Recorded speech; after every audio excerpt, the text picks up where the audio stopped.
Welcome back to the game, everybody. Here we are. Finally, we've uncovered the mysterious dire chamber. Let's continue the adventure. Well, there's our mysterious chamber, our hallway, our wizard, and dwarven defenders, which I think are technically supposed to be adjacent to each other. So we'll fix that now.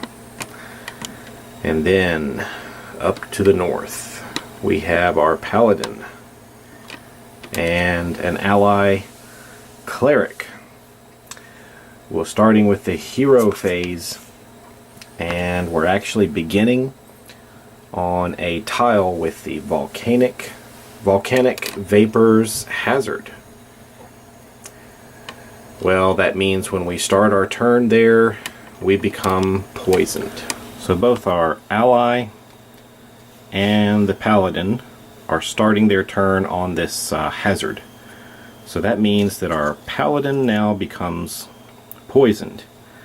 And this is all happening right at the beginning of the hero phase. So I believe if timing is correct, we do go ahead and suffer now a point of damage from this poisoned condition. That's going to drop the paladin. And the reason I believe that the poison is suffered immediately, I may have done an FAQ on this at one time, is because it would be strange to get the poisoned effect and then have a chance to discard the marker at the end of the hero phase when the poison hasn't even done anything. So it's kind of a broad term at the beginning of the hero phase. So it is the beginning of the hero phase. We're poisoned. At the beginning, we take a point of damage. Our ally is already poisoned and takes a point of damage. Only one hit point left. But the important thing here is Calith just now dropped. So now that Calith is down, we're kind of continuing on in the early steps of the hero phase. It says if you have 0 hit points, we use a healing surge. We've got one here. We're going to spend it, and let's see what happens. Okay, by spending the healing surge here, our surge value is 5. We heal 5 hit points. But we also have healing hands, and that means when you or any hero on your tile spends a healing surge, that hero that spent the surge regains an additional hit point. So actually we get to recover another one. So that's better. Calith is now back up. Only 4 hit points of damage now. And I wonder if we should do this now. In our treasure pile, and holding on to this for a little while, we have a potion of healing. And I might go ahead and use that on the paladin to recover another 2 hit points of damage. So we'll take 2 more off. So big heal there. That's good news. So there we are. We've spent our healing surge, and now we're ready to take our actions for the turn. With renewed strength, Calith the Paladin is now back on her feet, and for her first action for this round, she's going to attack the cave bear. Alright, the cave bear has an armor class of 14. We're going to attempt to use this Holy Strike, +1 damage, +8 to the attack roll. And we've got a couple other things that'll help us out here. The Gauntlets of Ogre Power give us another +1 damage. That's going to be more than enough to kill it if we hit it. But this is the one here. We gain +1 bonus to our attack roll. And if we choose not to move, it goes up to +3.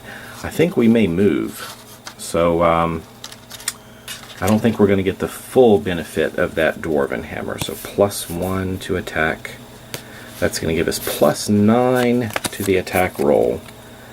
And that basically means what? We're going to need about a 9, or I'm sorry, a 5 or better. Let's see what we get. A 13. That's a hit. So we do manage to kill the cave bear. and take it out. And the reason I went ahead and attacked this cave bear is we needed that extra 2 experience points in case any bad encounter cards start coming our way. That's going to give us a total of 5 experience points to work with, which may allow us to cancel a bad encounter card. So let's see. Do we need to move? Alright, so we've killed the cave bear. Let's see what the treasure card is. A +1 magic sword. I don't think we really need this for the paladin.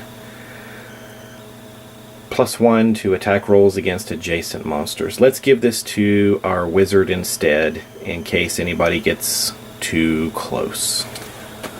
Well, we could try to explore, but there's really no reason to do that now. Our mission is to get down here and take out this guy, the Storm Shaman. So let's start heading back in that direction.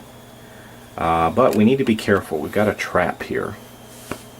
And I'm kind of worried about the cleric. I don't think the cleric is going to have any way to rush through that room as he's following the paladin. So that's kind of bad news. But let's move our paladin down.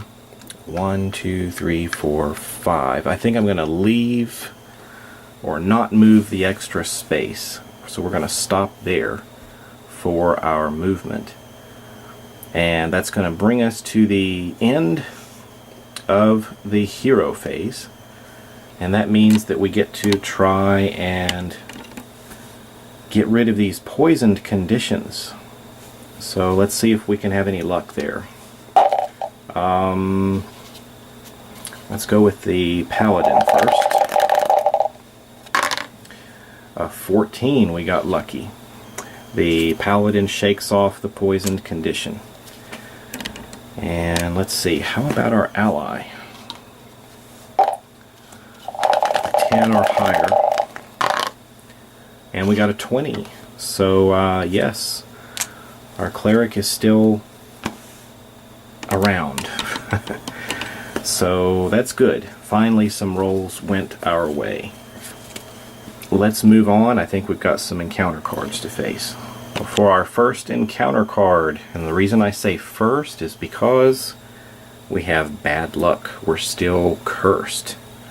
That means we're going to be drawing 2 encounter cards as we move along. So remember, we went through the hero phase. We did not explore, so we're now in the villain phase. Step 1.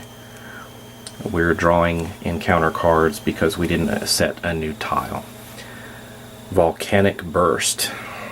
A nearby wall explodes, spraying droplets of lava throughout the area. Attack each hero on the active hero's tile. Well, fortunately, our paladin is on a tile by herself. +6 to the attack. Let's see if she's hit. Regardless, she will be taking some damage.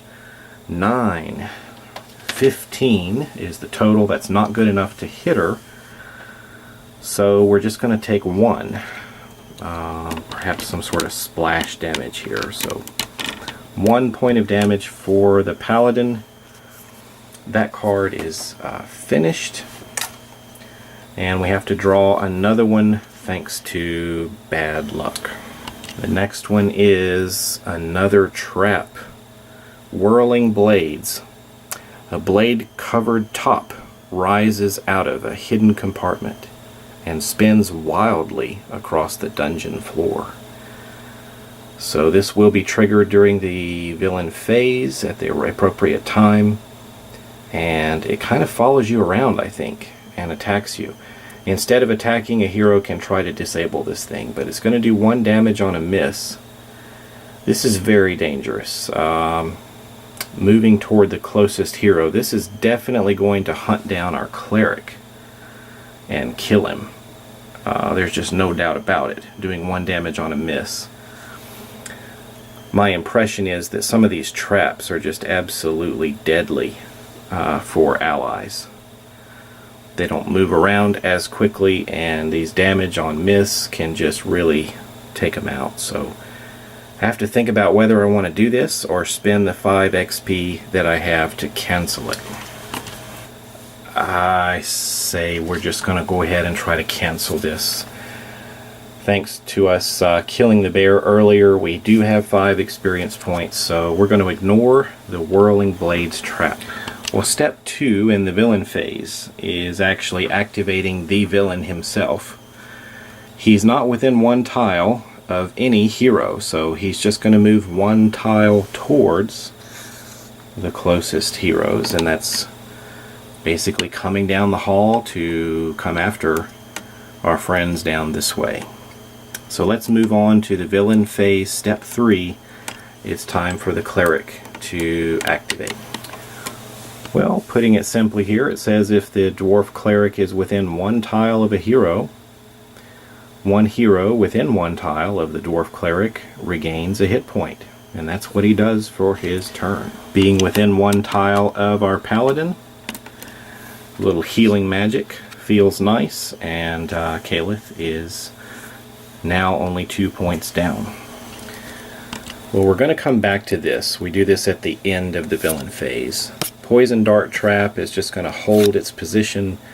We need to activate the Were-Boar, and it's not within 2 tiles, but that means it's going to move.